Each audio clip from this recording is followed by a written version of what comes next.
Okay. Yeah, this is Richard Miller again. Facts for Working People, and I'm Jason O'Neill, Facts for Working People Project.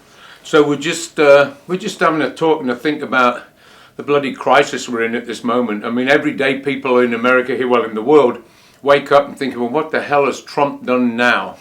And it's actually a scary situation. I mean, we've not seen a crisis like this. They couldn't even get their candidate they wanted into office, the American capitalist class. And it showed the unity of them actually in the last analysis, because most of them, the big capitalists in America, supported Hillary Clinton. They went to the party, even staunch Republicans. Yeah, even you had former presidents. You had George Bush Sr.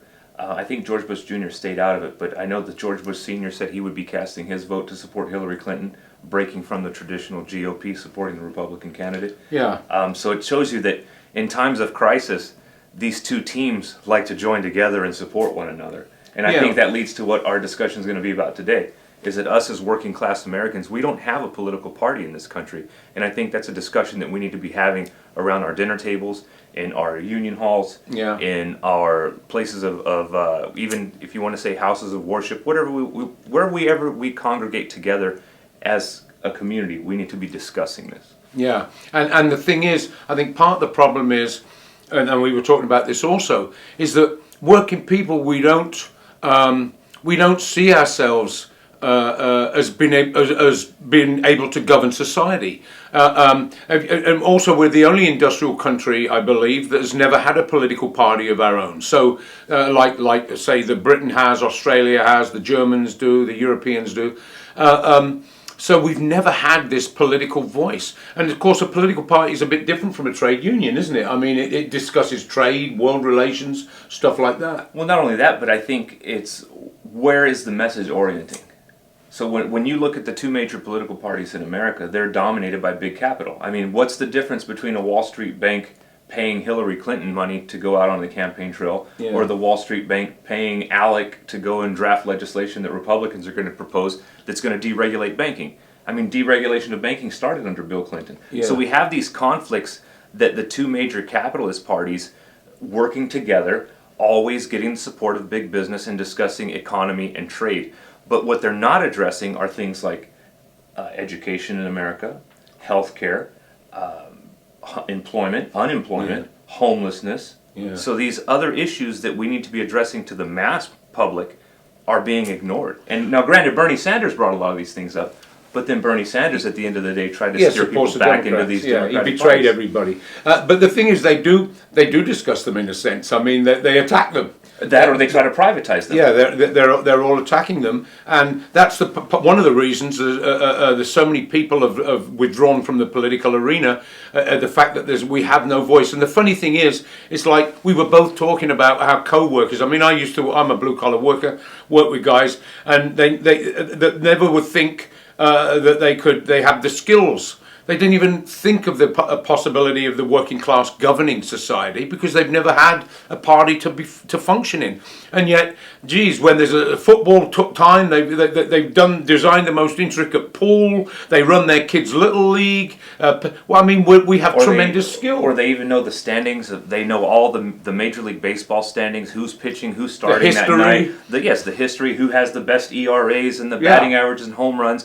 They know all of the statistics that are related to, like we said, historical games, and we make these into very big deals. I mean, to me, it's almost reminiscent of like the Roman Empire. You know, let's give them bread and circuses, and they'll stay happy. Or as models. There's a model today. Apparently, she's a Palestinian, Dutch, American-born model that was in Cannes, and apparently her underwear showed. And so let's fill the media distraction. So young people. So there's no.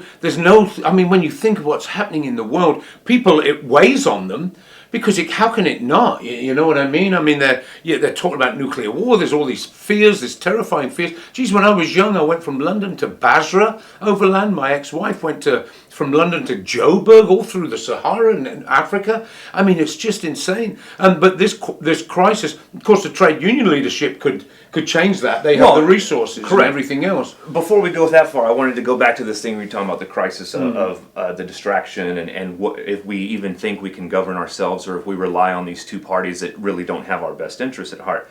Again, what are we doing as Americans? We're working harder, we're working longer. We, in the 1960s, one guy with a high school graduate or a high school diploma could go out, get a job in manufacturing. He could put food on his table, buy a car, buy a home, save for his kids' education. Yeah. He could turn around and have a vacation. These things are gone because slowly over the decades, the 70s, you had to have the spouse entering the workforce. Through the 80s, I grew up in the Reagan years of the Cold War. No one was saving money anymore. No one was putting money away for pensions. Pensions have basically gone. Yeah. You have 401ks, which are all market-driven retirement programs. And now you have, in the 2000s, you have children who have college degrees living at home with their parents, helping pay the bills to maintain the same standard of living that one person with a high school diploma could do in 1960s. And the parents are paying the debt on the college. Which, by the way, you can't charge off student loan debt. Yeah. And I think that's going to be one of the main drivers in the next major economic collapse. But at the same time, how are we supposed to get involved in our government and do these things when we are just trying to survive? Yeah, that's one aspect of it, and there's no way to get involved. I saw some today. Firstly, just in relation to what you say about that post-war era, when that was possible for a huge section of the American. There was certainly Not massive everyone. poverty. Correct. We had the civil rights movement and all of that, but certainly for a huge section of it, especially for unionized workers and for white workers, but also after the civil rights movement, the growth of the black middle class as well, in the public sector, especially like where I work.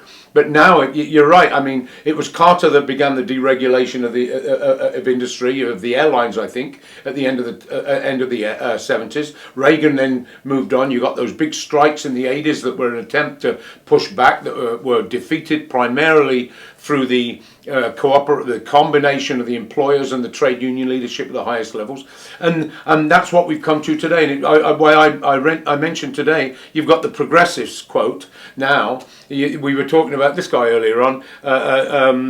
Gavin Newsom. Gavin Newsom. Yeah. I mean, he's this dashing multi-millionaire Democrat. You can see, as you were saying, Jason, they're getting him ready for a presidential run. Hillary's done. They're getting ready for him. The Liberals are all flocked to him. Meanwhile, he savaged workers in San Francisco during the hotel strike, during the citywide workers. They attacked their pensions. I mean, that's the same old game, and it's why so many Americans have just left completely. But workers have to realize that we are the only alternative as a class. That's the struggle for activists like ourselves, the struggle for the consciousness of the working class. Well, I think you're perfectly right. You're absolutely right, because no one's going to help a worker except a worker himself. That's the end of ourselves or themselves. Excuse me. Yes. But when you think about Gavin Newsom, you saw the same thing in Chicago. Yeah. Rahm Emanuel. Yeah. He was a former chief of staff. Obama's buddy. Correct. So to think that the Democrats are going to step to the plate and actually defend working class people, I think that is an illusion. Yeah. That we have allowed to exist. We've allowed it to go on. Our trade union leadership, leadership is on board with that. Yeah. They're taking the dues. They're supporting you. I mean, you mentioned it yourself that when candidates were running several years ago, that the unions were providing phone bank Christ! My union supplied 40,000 volunteers for Mondo. Yeah. So to think that these parties are even going to change their structures to go back and actually do the things that they're promising or claiming they're going to do. I mean, Democratic Party in California, single-payer health care. That's never been passed, but that's something they claim to represent.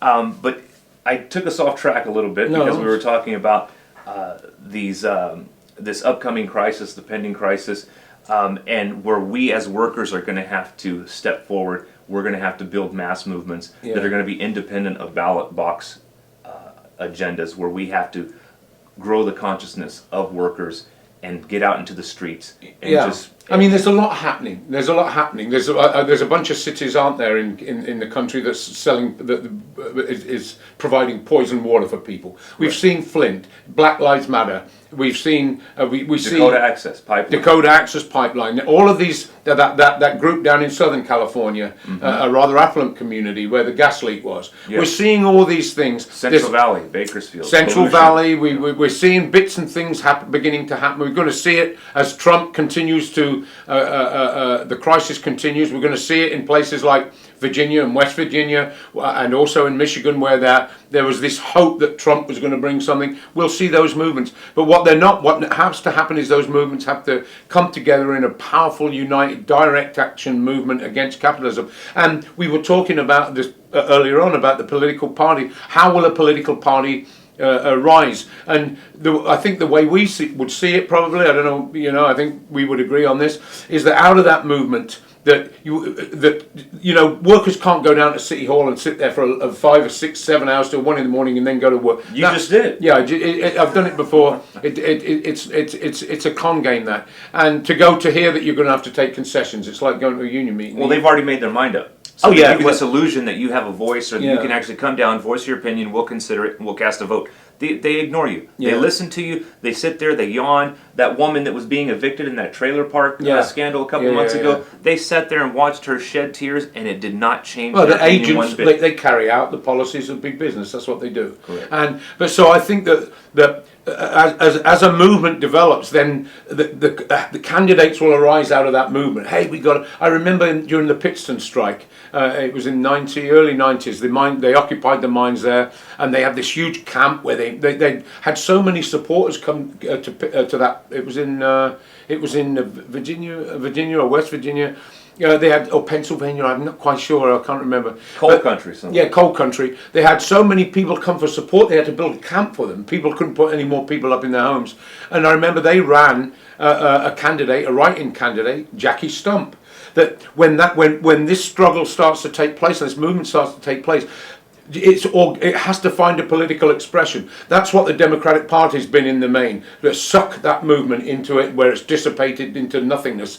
It's one of the most, as they call it, the graveyard of social movements, the Democratic Party. But that happens organically, and I think that's the way independent candidates of working people will arise out of the movement. Let's run so and so for this school board, run so and so for that city council, and an independent political party will develop that way. I think it's an organic way like that. And I think you're bringing up to something that you and I have expressed over the last several months, is our frustrations with political movements. Yeah. We're both members of the Green Party. Our biggest frustration is that you can't really build that movement from the top down. You can't organize a political party based around ideals and then try to run candidates that aren't rooted within the communities that they're claiming to represent, Yeah. or within those movements.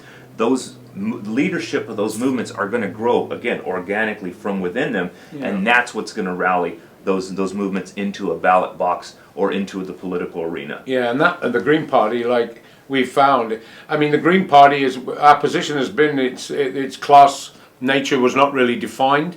It's got good people in it, but it doesn't function like a party. It's got business people in it. It's got people in it that have said to us it's the party for all people. It has people on the county council that were actually actively supporting Democratic candidates here in So, Alameda County. So it's but I think that's the way it'll develop more. A political independent party would develop more. It would be like.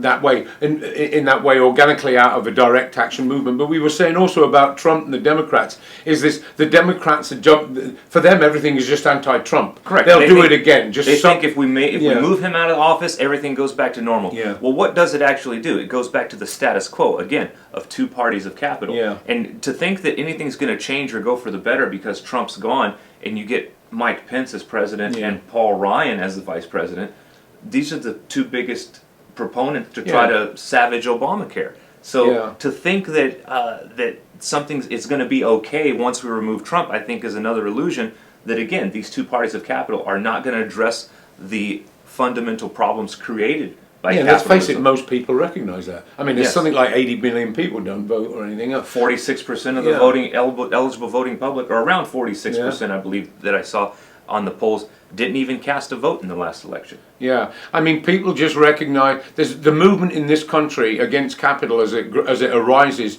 is going to be quite confused, violent in a lot of ways. I mean, we've all got guns here, you know, and the tragedy of that is, I wish it wasn't that way. But I mean, the Labour leaders could play a different role, but they don't. But the main thing for us, I think, to understand is that we have to, and we as activists and we as socialists, is that we have to. We're in a struggle for the consciousness of the working class, and the media here is very, very powerful, and we don't have a tradition of a independent, national independent party in this country. The left, on the other hand, is completely isolated from the working class. They don't relate in the main to the working class at all. People of colour have told me, well, you know, those left socialists and groups and that, they don't relate to persons of colour. Well, they don't relate to white workers either, so it's not just that. Are you kidding me?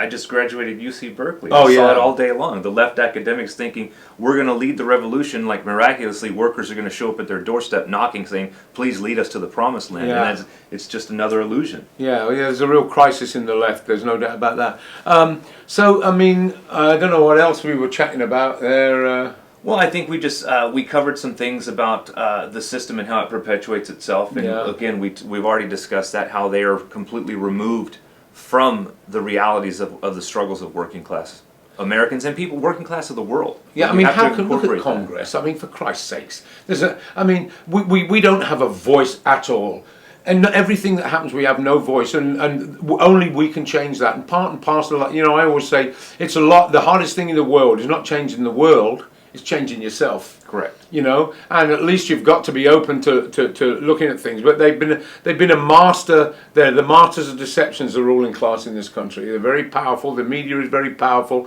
The Labour leadership is completely a criminal in their absence of any major on every issue. They're pretty quiet. When they do open their mouth, it's to support capitalism, the team concept, all of these things.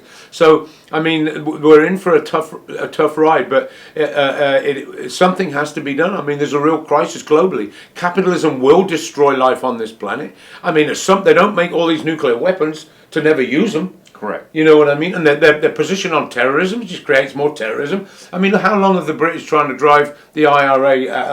It'll never stop. But again, hundreds of years. But we have to look at what's the fundamental drive behind this.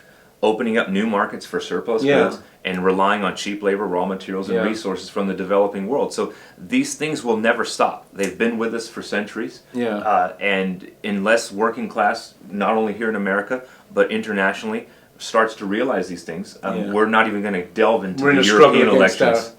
But well, you know what we could delve into? What's that? Kaepernick playing for Seattle. That's not bad. I'm glad he's playing for Seattle. So am I. I think we had a lot of discussions about. I admire Kaepernick. I do too. It's an expression there. I believe that in America, again, that we're taught to.